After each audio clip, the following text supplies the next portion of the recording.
इयत्ता तिसरी परिसर अभ्यास धडा 16वा ज्ञानेंद्रिय या धड्याचे स्वाध्याय आपण पाहणार आहोत।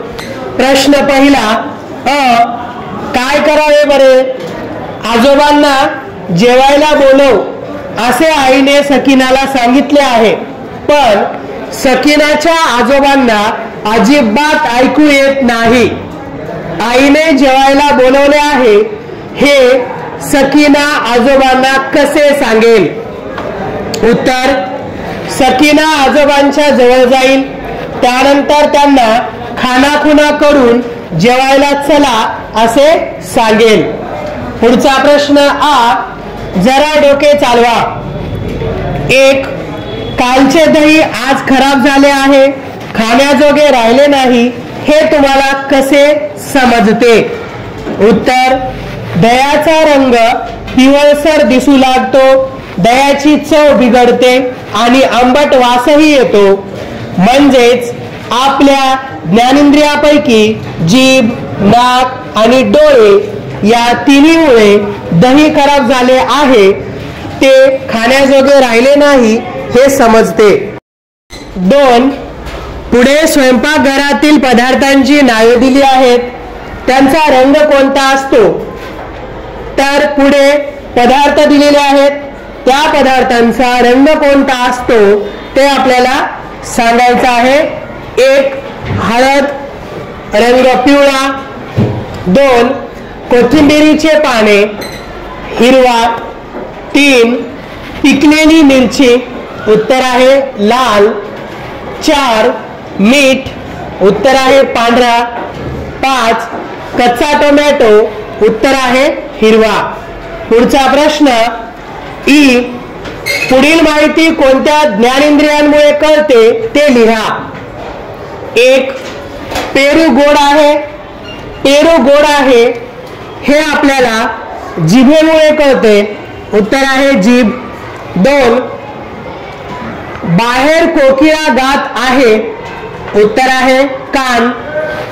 3.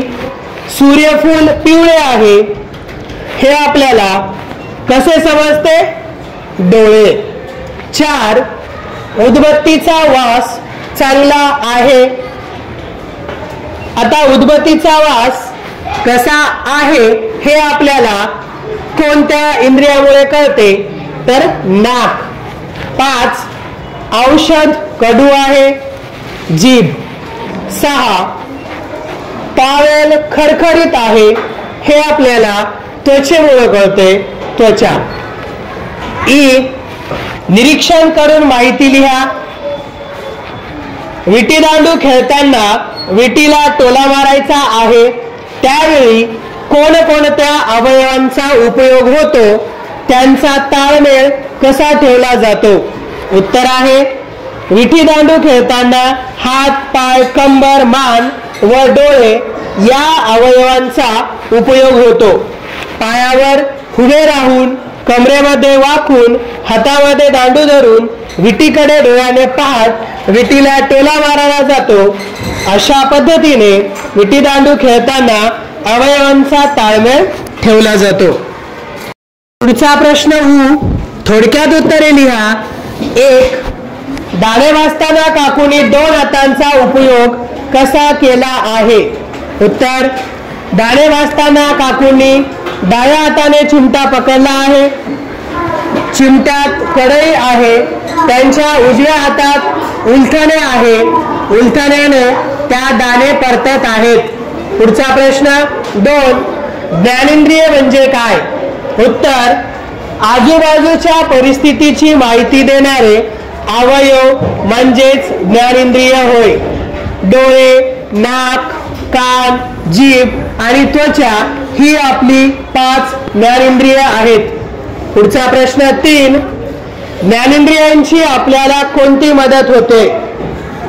उत्तर, ज्ञानेंद्रियांमुळे आपल्याला सभोवतालच्या परिस्थितीची माहिती समजते। डोळ्यांनी आपण पाहतो, नाकाने आपण वास घेतो, कानांनी ऐकतो, जिभेमुळे आपल्याला चवी समजतात, त्वचेमुळे आपल्याला स्पर्श ज्ञान होते।